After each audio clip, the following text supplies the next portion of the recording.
The city of Edmonton used to be called the City of Champions. Now, the reason why it was called the City of Champions was because of the way the city worked together after the 1987 tornado. Now, most people thought it was because of the sports teams, their football team and their hockey team, but this was not the case. Now, the interesting thing, though, is every time I shared this with different people, they didn't believe me. Now, of course, I've never looked it up on Google to actually find out if I'm right or not, but anyway, maybe that can be your homework assignment. There were people in the time of Jesus that didn't believe in his resurrection. Some claim that the Romans never killed Jesus. In other words, he was in the tomb, he came back to life, and he just walked out of the tomb.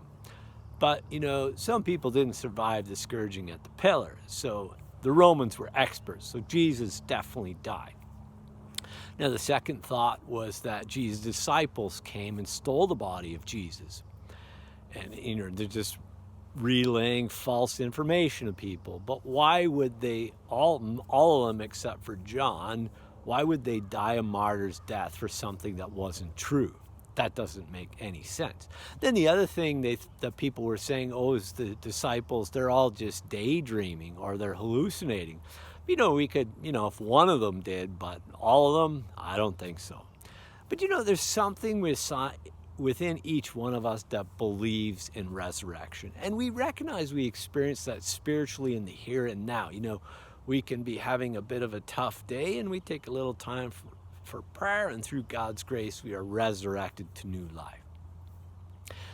But we can be inspired by Mary Magdalene because she follows the process. First she has been healed by Jesus, then she follows Jesus, she listens to him teach, she witnesses him do many different miracles, and she follows Jesus to the cross. Jesus doesn't die alone because the women, and we could maybe throw John in there, were at the foot of the cross. They were there to support. But what strength it would have taken for Mary Magdalene to be present at Jesus' death. But simply it was because she loved him. And that's the reason why she went to the tomb in the morning. Now, obviously, she must have been full of strength, because how is she going to move that stone away from the tomb? But the tomb is empty.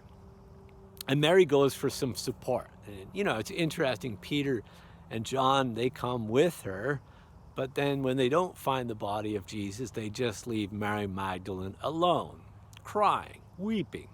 On behalf of all the men on this planet, please forgive us for these moments when we don't support you women.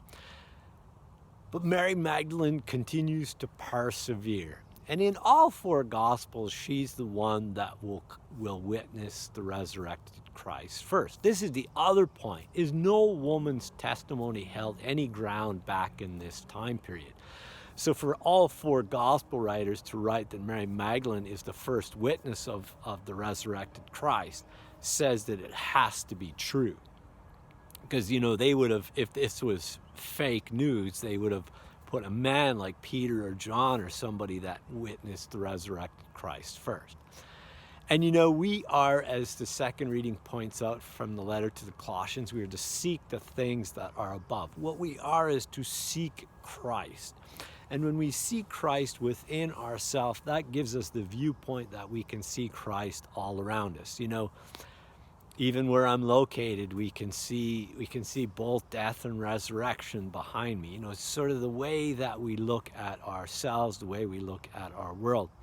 And what a beautiful gift it is to come with that little nudging within us that says that the Lord is risen and we are resurrected people, and we can now sing that great hymn, Hallelujah.